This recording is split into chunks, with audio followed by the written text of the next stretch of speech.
Thanks a lot for coming along tonight. This is a really cool thing to do on a warm night. Now, Don mentioned interpretation, or this is a story about interpreting something. Now, interpretation is giving meaning to information, and you usually do that with context. And the context in this case tonight is finding snow. And the story is doing a ski marathon, a long distance ski race in an unusual place where we're trying to find snow. So here is the typical cross-country ski marathon. You're going through the woods. It looks like a nice peaceful jaunt. I'm probably way at the back coming out of the woods on the way in, chasing or being chased. But the beginning of these races is anything but peaceful. Typically, they're mass starts of several hundred, if not thousands, of competitors all taking off at once. And once you have been moving along over the course of 31 miles, it's going to be taking you probably 4 and 5 hours. And what we're finding is typically you are crowded the whole way. You are passing people and you're being passed. So anyway, you get the picture. So this is the story, this is the context of the interpretation tonight. Now, you will have a chance at the conclusion to ask questions. You'll be able to unmute your mics to ask questions. And so if you're ready, come along with me. We're going to the land of the ice and snow, to a place with midnight sun where the hot springs flow. Now, if these are familiar words to you, you might be familiar with these lyrics. They're from a third album by Led Zeppelin. Now, this was in 1970 that Led Zeppelin toured Iceland. They had such a great time and they were fascinated by it that they decided to write a song about the hot springs, the volcanic material, and especially about the Vikings as the first immigrants. So this was their chance at interpreting through song life and what history occurred in Iceland. And as the chorus of the song keeps repeating, "On we sweep with threshing oar, our only goal is to travel to be to the western shore." Now, Robert Plant and Jimmy Page, who wrote the song, researched this, and they found it pretty interesting that the Vikings had heard that the western shore was very, very calm. It was a very sheltered place with many, many fjords and harbors. And if you go to the North Atlantic, you find that Iceland is tucked away as a very small country of about 360,000 people. And it was really fascinating to research and find that the early Norse people from Norway, as well as Sweden, had explored the northern Atlantic, the Arctic Ocean to some extent, but they found Iceland. But they were also finding the Faroe Islands, Greenland, and then, of course, Nova Scotia. Now, what's really fascinating is that when they got to Reykjavik, the city, or what has now become that landing area, they found some really unusual people already living there. They were people from, wouldn't you believe, neighboring Ireland. These were monks and priests that had been in Iceland, living there since 800 AD. So about 850, when the Vikings came along, it was a pretty raucous atmosphere, and you can imagine monks and priests weren't exactly comfortable among the Viking civilization. So what did they do? They left. So the Vikings took over Iceland, and they really took on a fascinating island. Its location in the Atlantic Ocean, its climate, its location on the Mid-Atlantic Ocean ridge, its seismic and volcanic events for a very, very, very long time, and certainly an elevation of about an average of 1,600 feet. but a highest point a little over a mile. And a landscape that has been really astounded people because of the way that the ice has moved and melted, as well as hot springs and geysers. So that's all you need to know. Now it's time to go on to the questions. Now, what about the snow? Now, my fellow ski travelers are here. We have here in the photo Sherry and Richard Dixon from Mayfield, New York, as well as Alec Davis from Ballston Lake, New York.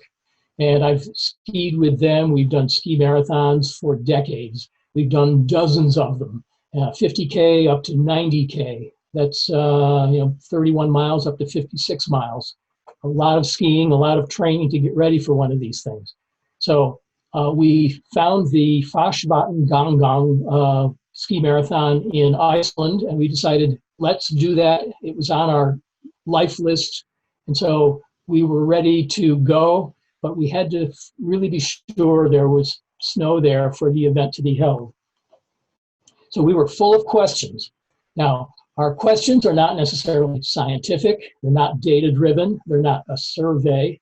They're very conversational, anecdotal, and they had to do with just talking to people on the street, any city leaders, farmers, scientists, and even tour operators. So we figured out who we needed to talk to, and when we land at the airport at Keflavik, and Keflavik is way out on the coast, right near the edge of the western part of the island. It's named Driftwood Bay, or Kefla. And the airport, immediately we arrived with our ski equipment in bags and all, and people were saying, "So you're here to ski? No way. Haven't you heard what's been going on with the snow? Good luck finding the snow. You got to find out while you're here what's going on with this this climate thing that's going on here in Iceland." So that was really pretty discouraging. So we said, okay, well, we're going to be traveling 8 hours up to the northwest area. It's called the West Fjords area. And you can see that Iceland has a very jagged coast carved by glaciers for millions of years that formed and slid off the ice, along the ice and off the continent, and carved a valley. And these fjords are really remarkable. Now, if you're familiar with geography, have studied geography, you may remember the Köppen climate types classification system, or the Köppen Geiger. And Iceland has mainly two kinds of climate, and it's based on a number of factors. And if you can imagine, the gray area is tundra, which is pretty rugged, tough, almost treeless land. And then the subpolar oceanic, that's shown in green. So we landed in Keflavik, where I'm pointing. I hope you can see the arrow, the white arrow that I'm using on the map. And we moved into Reykjavik, and then we traveled up through the tundra areas to get to the West Fjords Peninsula. It's a really fascinating area because it is so rugged and so amazing for climate. Now, when we got to Reykjavik, which is not very far from the airport, we kept thinking, we really like this subpolar oceanic. The neighborhood looks really pretty nice here. Snow looks nice. The Vikings must have got this right.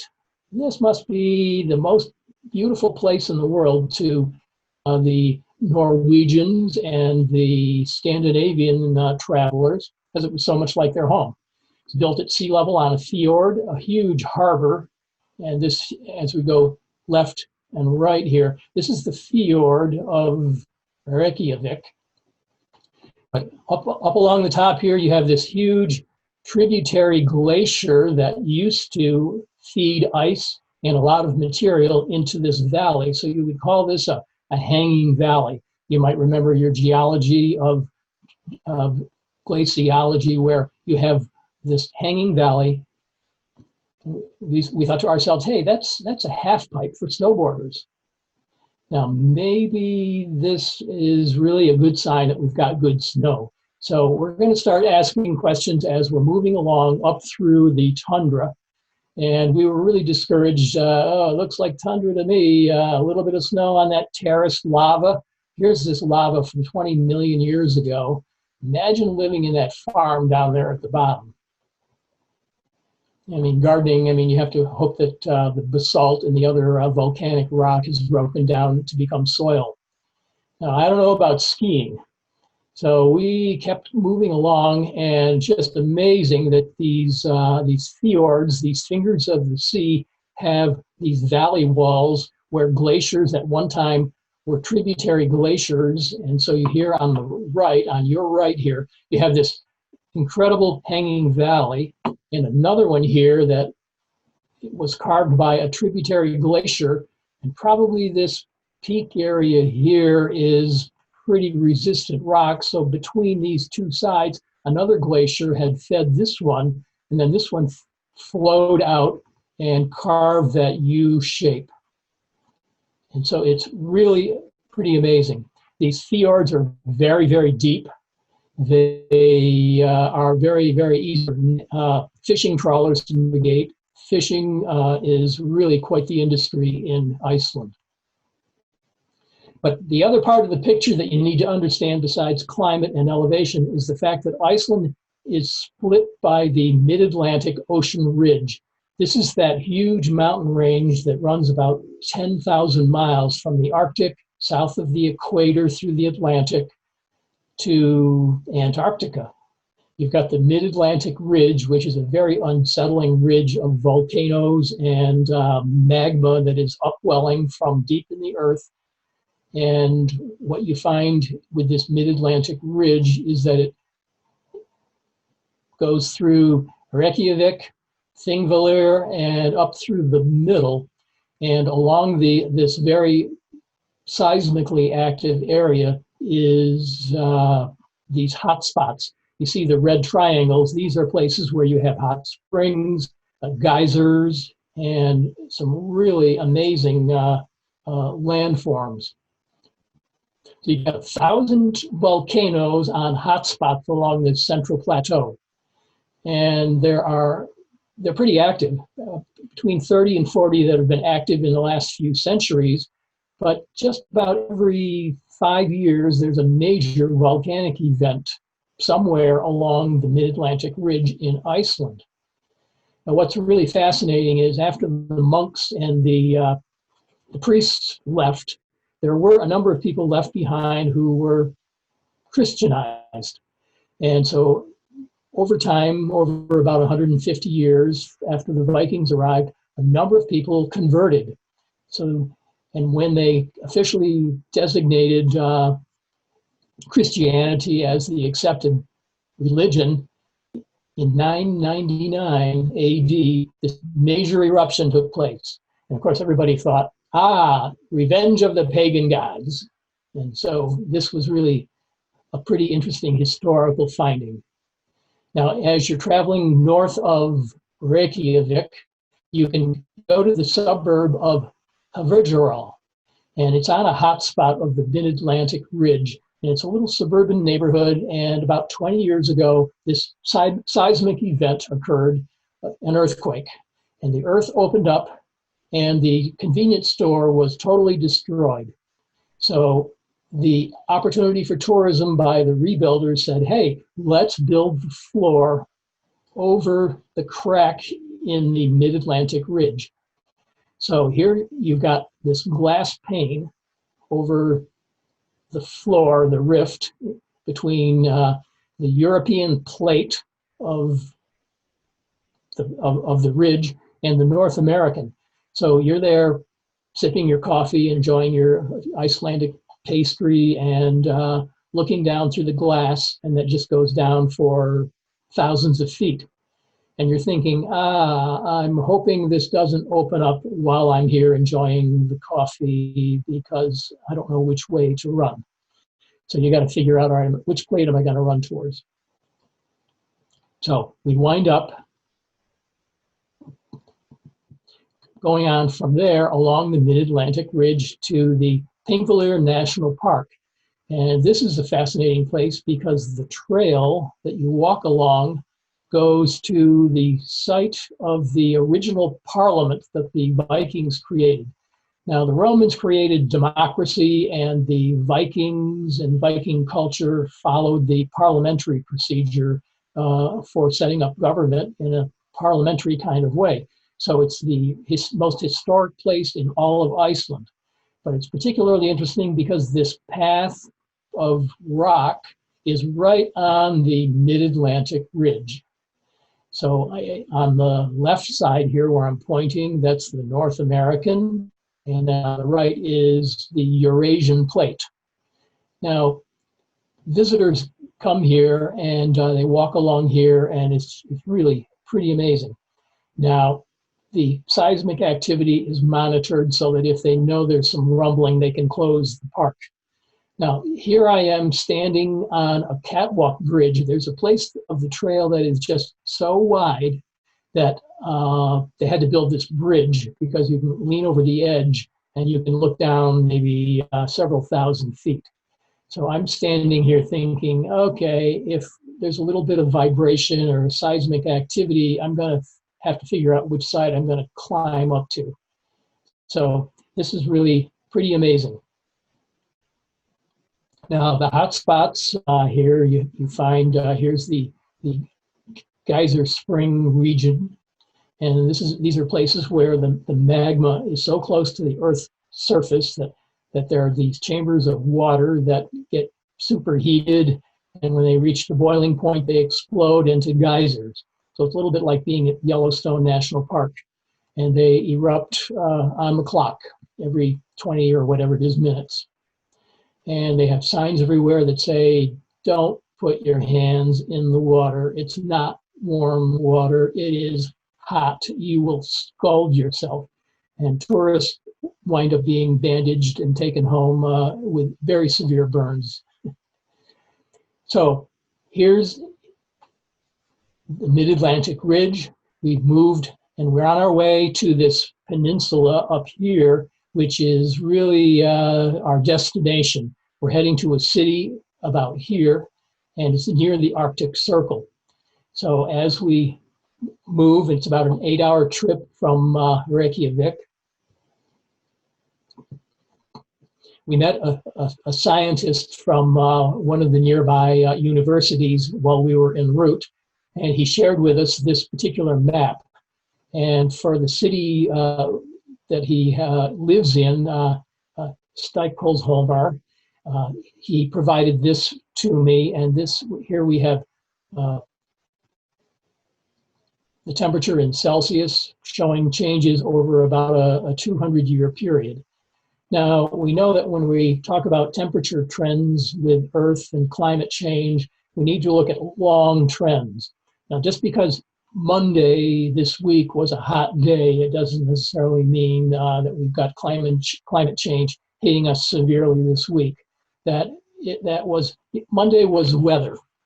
Longer term is climate.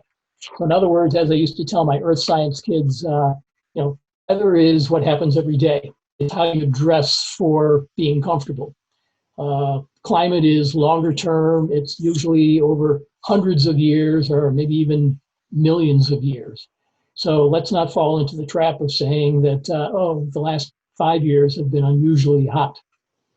Now, this particular map is for a city. Now, these changes here showing the trend line, which is red and blue, shows a general warming of this particular city in Iceland, which is on the coast. Now, again, we have to be careful that this is only one local area. But everybody that we talked to in Iceland kept telling us, it really is getting hotter and we don't have much snow anymore. We don't have very many severe snowstorms. We've got warmer temperatures, very unpredictable flows from glaciers, spectacular waterfalls. Now, Iceland has always had waterfalls, but they have just become incredible for measurement as well as for tourism. The power of the glacial outflow is just amazing. Not just now, but it has been for years. And when you think that the flow of the water has carved canyons and it has become a source of tourism and hydroelectric power for all of Iceland, it's really pretty interesting. Now, as we were moving from this area, we stopped at several farms. We were able to visit several farmers, and you find that they use local building stone, which is the volcanic rock basalt. It's sheep raising and dairy, and much milder winters, they will tell you. And they are the most hospitable individuals for tourists and guests. The hospitality is amazing. So here you see on the table waffles and coffee for us. So the group of us stopped in. They invited us to come on up to the loft. We've got coffee and waffles. And then, of course, the informative conversation was amazing again. The winters are not so cold anymore. And come on out and see our workhorses. Now, these are horses. They're not ponies. Now, you have to understand that Icelandic horses were brought by the Norse settlers about 870 from Norway. An amazing breed. They're long-lived and strong, disease-resistant, and they have tremendous weight-carrying capacity. They pull wagons, they hold heavy riders, they herd sheep. They are just cute. Now, you have to understand that these are horses. They're not ponies, but they stand only about 14 hands tall. Now, a hand, if you know horses, is 4 inches. So here's our skiing friend, Alec, and Alec is standing, and now Alec is about 5 feet 6 inches tall. He's standing next to this Icelandic horse. And you can see that it's a very small horse, but wow, these horses are really amazing. Now, it's the only breed in the world with 5 natural gaits. Now, a gait is the way that a horse walks or trots and runs. Now, most horses can do 3 or 4. This is a unique horse breed that can do 5, and the 5th gait is called a tolt. Now, a tolt is a way of synchronizing the left side and the front side of the body. And there's a particular gene mutation that was discovered that this horse has and no other horse has that allows this horse to synchronize its legs this way. Now, it moves its legs in such a smooth way that a rider can move along, whether it's a show rider or a farm rider, and it can be so smooth that it is said that a rider can hold a glass of wine and sip the wine as this horse is moving along at a tolt gait of about 60 or 70 steps a minute and not spill a drop of that wine. It's really amazing. We didn't get to watch any of these, but these horses, when you pet them, you realize they have a double coat. At least we're told about the double coat, and they are absolutely adorable. Everybody wants to take one home. Everybody, the tourist shops are full of stuffed Icelandic horses. When you hug one, they love it, and you can feel the fur, the hair. They have a double coat, obviously, because they're adapted for cold climate. Now, they also have a very narrow breathing tube, trachea, because the narrow breathing tube allows them to warm the cold air and be much more comfortable. So our question for the farmers was simply, hey, what's going to happen to these horses if they're so well adapted to cold climate here in Iceland? What's going to happen if Iceland really keeps warming up? Are they going to be able to survive? And the farmer said, yes, of course they're going to survive. Don't be silly. You're asking the question so many people are asking all the time with this climate change thing. Now, if you took an Icelandic horse to the tropics or to the Sahara Desert, in those kind of conditions and temperature, they would suffer. They might not even survive there. But in Iceland, it's hard to say whether the world is going to warm up to the point of being any threat to this species or any other. So anyway, we moved on from the farm. We drove along the fjord coastline. There are not very many bridges. So when you're going along these, it's a little bit like driving along the fingers of a glove. So we finally made it to the city of Ísafjörður. And Ísafjörður means ice fjord. It's at 66 degrees north latitude, a little under 3,000 people, fishing industry, and no snow. So we started talking to people, of course, and said, okay, is our ski marathon here in this town at danger of being postponed or canceled or moved? Because over the years, they've had problems with no snow or slush. This is the land of the midnight sun. This is the area this is early May. At 3 o'clock in the morning, my view out the hotel room window. Now, at 3 a.m., the sun is coming up, and then certainly by the solstice in June, you're going to find that it's 24 hours of daylight with the sunlight being just roughly at the sun actually hanging in at the horizon. Now, we did notice that up top, that is going up in elevation to around 1,000 feet above sea level, because the fjord is at sea level, there is snow. We were encouraged. So we started talking to people on the main street. You go to the pastry shop, and of course, Icelandic pastries are incredible, but you talk to people and say, okay, how's the snow up there? And they said, well, it could be disappearing fast. I don't know if your ski marathon is going to happen. So the next day, we went with our group to the Selijalandsdalur Ski Area, which is the area about 900 feet up from sea level, and we found snow. We were just amazed at surprisingly good snow. And this is the site of the Fossvatns 50K ski marathon. So we decided, all right, time to explore. So we had to get out and ski on the snow, a little bit thin in places, but beautifully groomed snow and amazing lava flow layers. Now you would think that at first that these are sedimentary layers that were hoisted out of the ocean. Well, no, these are lava flows, successive layers of flows for millions of years. Now, I'm not in this picture. This is from the early Fossvatns race. This is from about 1940. So the events have been happening a long time when it was a short race, but it became a 50K distance race in 2004. And it's changed venue just so that they can find snow in recent years. The thin snow cover is often a real problem.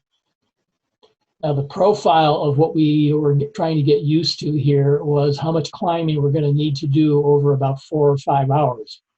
So if we're going left to right here, we're starting at about, these are meters above sea level, 300 meters. And we're climbing up and up and up, and then down. And this is one volcanic mountain range, and then up another for the second. And we knew that we were told ahead of time that you need to make it to this point here at the 37K point. Otherwise, you're cut off and you're taken back to the start by, who knows, Icelandic horse or snowmobile. Now, these little symbols here mean these are feed stops, places for nourishment, Gatorade, chocolate, any number of things. So the finish line is over here down this very steep section to drop all the way down to the bottom. So we practiced sections of this for a couple of days. Then on race morning, it was the most incredible miracle because it wound up being 22 degrees Fahrenheit, beautiful sunshine, incredible snow, beautifully groomed snow, and a fantastic mass start of 900 competitors taking off at once. So I'm way toward the back there because I wanted to be pretty conservative about how much I'm going to get knocked over. Now, the course kind of zigzags up this very steep rise, and then you're climbing up and up and up with fantastic views. And what's really particularly amazing is you're meeting people from all over the world, all over Europe. Met people that were competing from China, Japan. So I was getting so wrapped up in talking to people that I was starting to slow down. So I was hoping that I could finish this thing in 4 hours. So after we were moving along, I figured, okay, I better really get moving here. So I wound up finishing in a little over 4 hours, which I think was good. And I credit that to the fact that it was comfortable and good snow. And so here I am coming into the finish line, overtaking this guy in red and completing the course in 4 hours and 30 minutes. So I was like 275th place out of about 850 or so that finished. So we did not need to move from this area up here where I'm pointing. We did not need to move to this glacier here for a backup site at all. It was the most incredible snow for a ski marathon that I've ever done in the month of May, because May is spring. Now, glaciers in Iceland are pretty amazing. There are so many types. There are so many kinds of glaciers that you can travel to them. It's a real tourism kind of show that you can take on. There are 269 named glaciers, and they're all in danger of melting and disappearing. Now, they might vanish. It's predicted that they're all going to be gone in the next 100 years. And that means the ice caps, the outlet glaciers, the ones that are pouring into the ocean from the edges. This is the biggest one here, the water ice cap. Now, Jokul is ice cap, so Vatna is water. So the water ice cap has the most water on it, and this one is retreating and disappearing very fast. And you can see these other types of glaciers, the outlets, the lagoons, the ones that are very low are the lagoon glaciers. You have Piedmont glaciers, and certain glaciers, and ice stream glaciers, and it's really pretty fascinating. Now, you got to think of glaciers as being a river of ice, and when they're melting back, you sometimes see a scene like this. Even though they occupy a lot of Iceland, they're disappearing fast. They're in a good condition. They're usually accumulating and growing at the same rate that they're melting, but they're all melting faster than they're growing. So they're shrinking from rising temperatures. You've got meltwater, outwash, and retreat. Now, this photo is from a New York Times article expose earlier this year. And if you want to research that and read it, let me know, because I can forward that to you. Now, on the coastal city, there's this interesting thing going on called down wasting.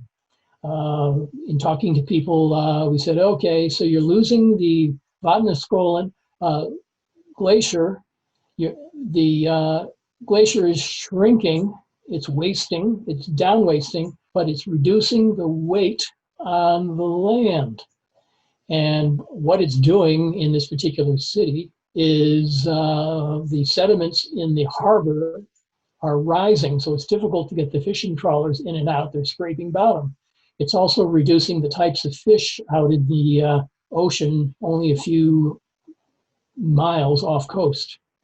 Now the shifting sediments are twisting the water lines and the sewer pipes.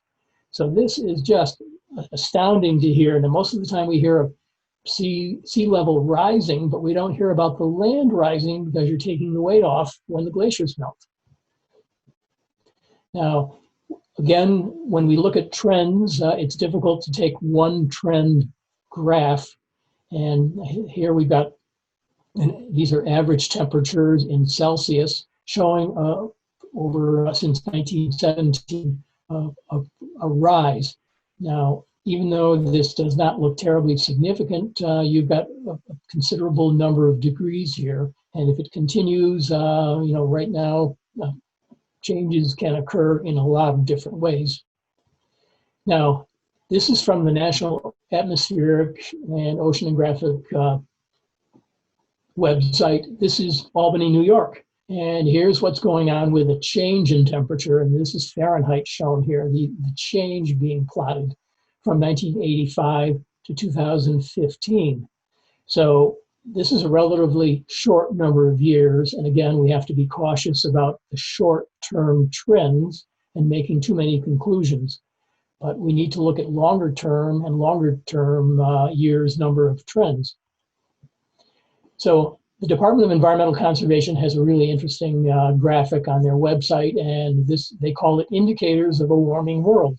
And we saw a lot of these things in Iceland, and we talked to people about this. It's not only the glaciers and snow cover that's melting, but as anybody studies changes in the warming world, they're finding that spring is coming a little earlier. Species are migrating in different directions, typically poleward or upward in elevation. We're finding the sea levels changing, the currents are changing, atmospheric changes, tons of things. So anyway, what we've got to do is be aware and look at the trends. Now, Iceland seems to be on its own course to do something about it. It has a very modest import of petroleum. They have a lot of hydroelectric power, and so they're making electric cars or they're importing them. I saw a lot of Tesla cars everywhere. It's just amazing. Electric buses. And this is a small electric bus on the streets of Reykjavik. Now, they're tapping geothermal energy for greenhouses and city houses, and so they're almost energy independent. Now, they do a lot of tourism programming, and these huge diesel buses that go out on glacial ice and rough terrain are real gas guzzlers. So they've got in mind that they want to convert these to electric buses. And they eventually are on track for having that happen so they can set a good example for the world. So anyway, where is this all going? What can it all mean? And to sum it all up tonight, all of Iceland's glaciers may vanish. They may be all gone. Now, the economic impacts are just amazing. The tourism may disappear. And there are plenty more issues that are than just subjectively looked at as what we did when we were trying to find snow. Now, Iceland is definitely a model for studying other regions of the world. Now, we need to measure the trends and the impacts, but we have to really look at the causes and not think that they're independent on some just small geographically isolated island. Now, the implications for what the rest of the world does are very, very clear. It's really pretty amazing. And so I think if you go back to Led Zeppelin 3, the album by Plant and Page, their first track, the last chorus says, "So now you better stop and rebuild all your ruins." So this is very appropriate today, as it was in 1970 about the Vikings hundreds of years ago. And Plant and Page go on to say, "For peace and trust can win the day despite all of your losing." And then, of course, they fade out, woo, woo, woo, woo. So anyway, we're ready for questions. So if we can open up mics and if everybody can figure out how to do that,